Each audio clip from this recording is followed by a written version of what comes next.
Sega Saturn. I like the Sega Saturn. Do you? Probably not. So anyway, here's oh, that's not supposed to happen. That is a visual glitch of sorts. Okay, but it's gone now. Anyway, yeah, Virtua Fighter. This is the crappy rushed one.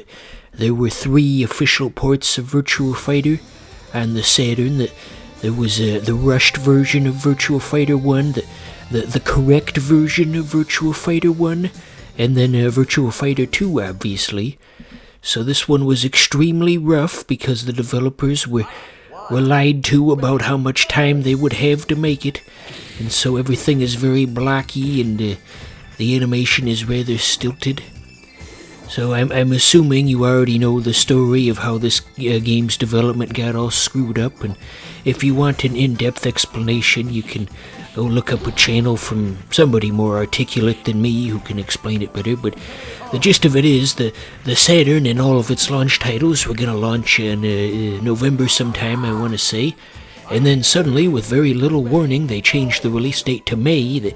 They moved it up several months, not just the console, but the games too. And so you gotta imagine if you're a game developer and you're thinking you've got 5 months to finish up your game, and then one day your boss marches in and says, "Hey boys, we got 2 weeks to get that game finished up, so chop chop."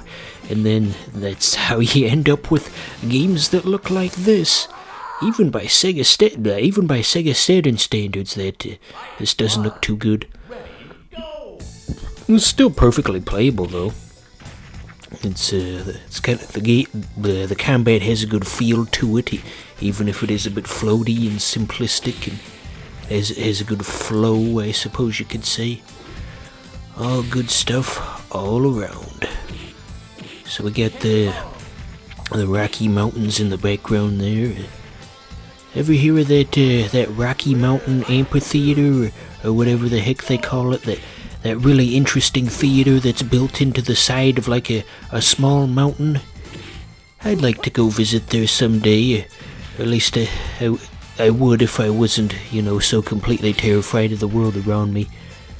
I've got some issues I have to overcome before I can do all this cool stuff.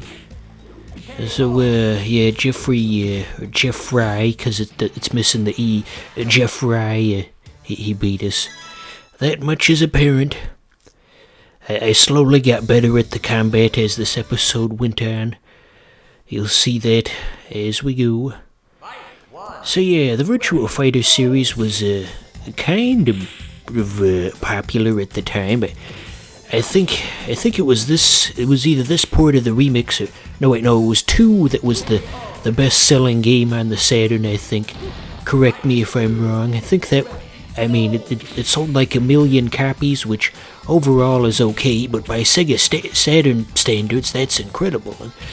So yeah, the series was kind of popular, but not like Street Fighter popular. This is just kind of like the discount Street Fighter. It's like when you drive past McDonald's and your mom says, "We got McDonald's at home," and in this case it's "We got Street Fighter at home," and then Street Fighter at home, and then it's just this.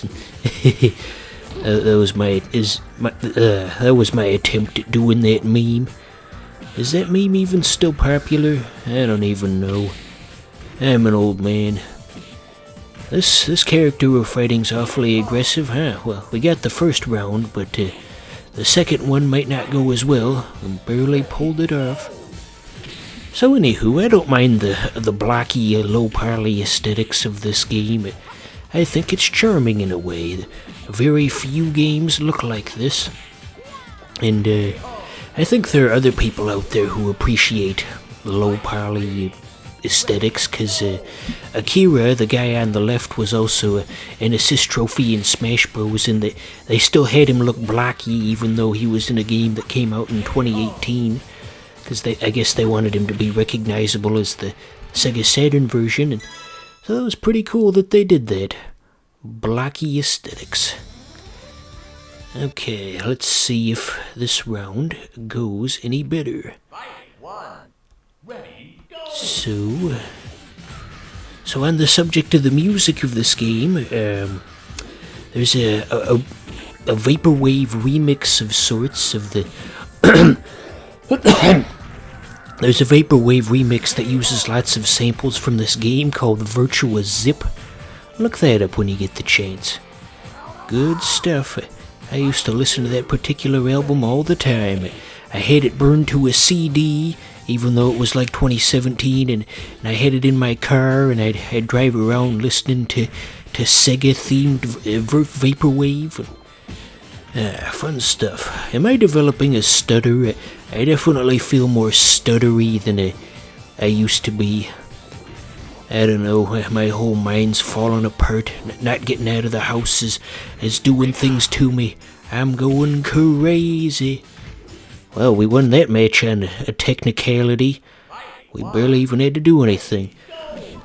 So get used to looking at this background, because this is going to be one of the harder characters, and we are going to be stuck on this enemy for quite some time. So yeah, this is the first Saturn game we've played in quite some time, and there will be many more in the coming months, because I've got the Terra Onion mode.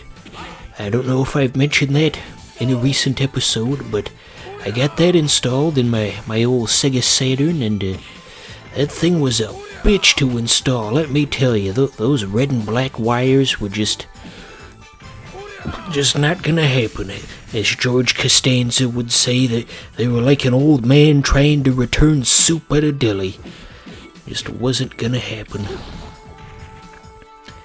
So, did I already mention that I've had this footage since August, and now I'm finally recording the gameplay? Well, that's not entirely truthful. I had the August footage up until about a few hours ago, but as I was looking at it, I realized the audio was going to be too tricky to sync up, so I deleted that and then recorded new footage just today, and that's what you're looking at right now. But still, I think that breaks the record for the longest a time between actually wanting to put a game on this channel and making it happen. It's a gap of about 5 months. That is insane that I've been holding on to old Virtua Fighter for that long. I didn't even have the mode when I recorded the August version of this footage. That I just had a pseudo Saturn. It's that loader where you can play burn discs on a Saturn. The characters kind of traded there. Always interesting when that happens. But anywho, yeah, I don't know what I'm gonna do with all of my burned Saturn discs.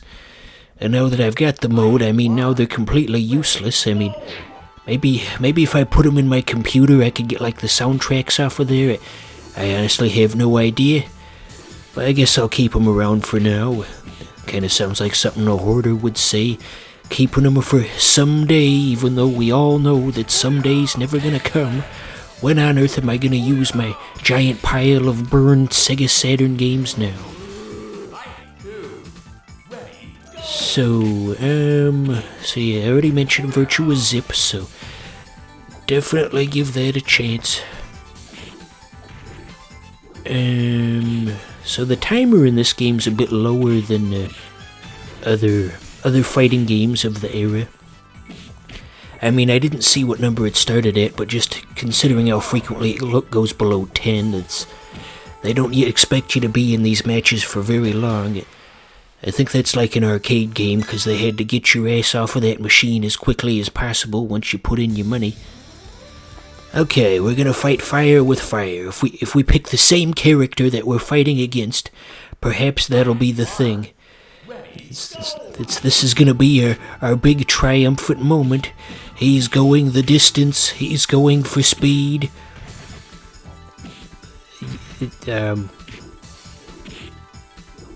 Fighting and something and riding on his horse. I don't know. I don't have the lyrics memorized. Anywho, trying to be the same character hasn't paid off thus far. We seem to be doing about the same. Oh dear. So anywho, other Saturn games that were rushed for launch in addition to this one, there was also a Daytona. They later came out just like with this game, they later came out with a revised version that was the version that was supposed to be available at launch, Daytona Championship Edition, but the regular edition of Daytona, that you could really tell how rushed that was, because once you got into a race, you couldn't go back to the title screen by pausing.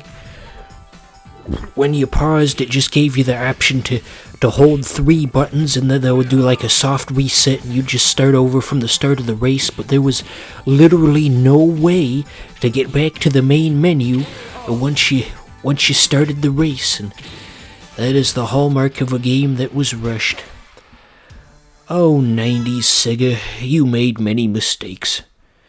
Just like present-day Sega. Okay, I don't think we've tried this character yet.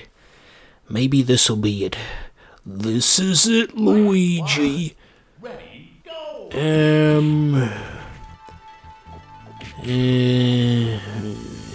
guys ever watch Foster's Home for Imaginary Friends?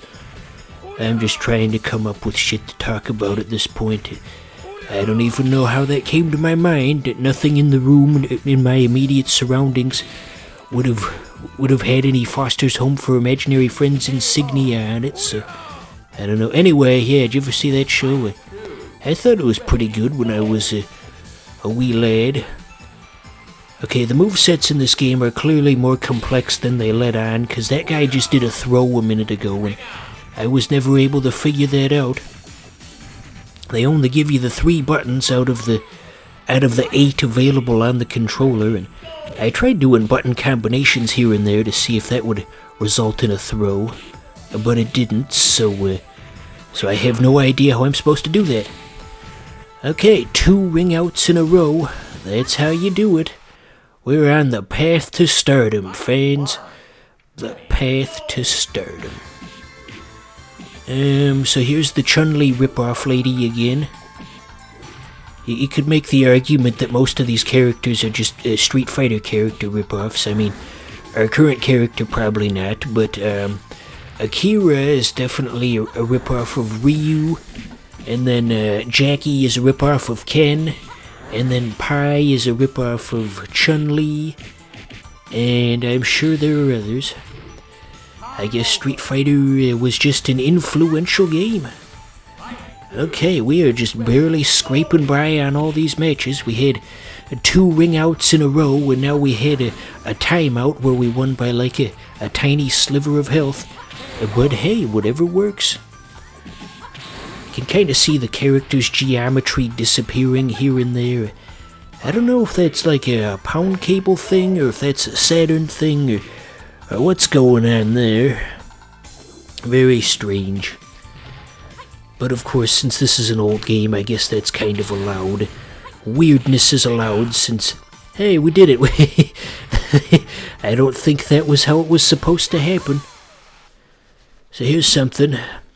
So, the hardware behind the Virtua Fighter arcade cabinet, the Sega Model 1, as it was uncreatively named, actually it wasn't developed as a video game arcade board thing originally, but rather it was hardware used by the US Air Force as like for the targeting computers on airplanes, and so Sega bought that hardware off the US military and then repurposed it for video games. So that's pretty cool, huh? An interesting way of getting cutting-edge new technology. Gotta buy it off of the US government. Somebody should try to do that these days. I'm sure the military's got all kinds of fancy technology hidden away in secret locations, and some of it could probably be repurposed to make advanced video game systems. Imagine that. The new Nintendo could maybe Nintendo could go even farther.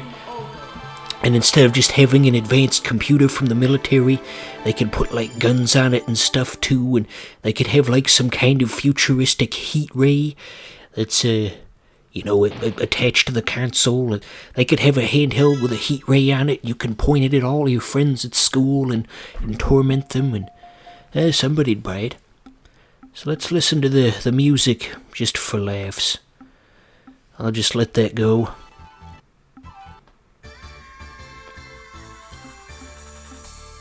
I've got a playlist going right now. It's playing Flagpole Sitter by Harvey Danger, so I'm just gonna pretend like that's what's coming out of the Saturn instead. Good song, by the way, Flagpole Sitter by Harvey Danger. Top quality stuff. Well, that was Virtua Fighter. I'm kind of disappointed at how this episode turned out. I really just ran out of stuff to say, maybe like 40% of the way through.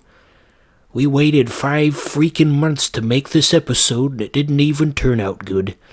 But maybe the next one will be better, who knows.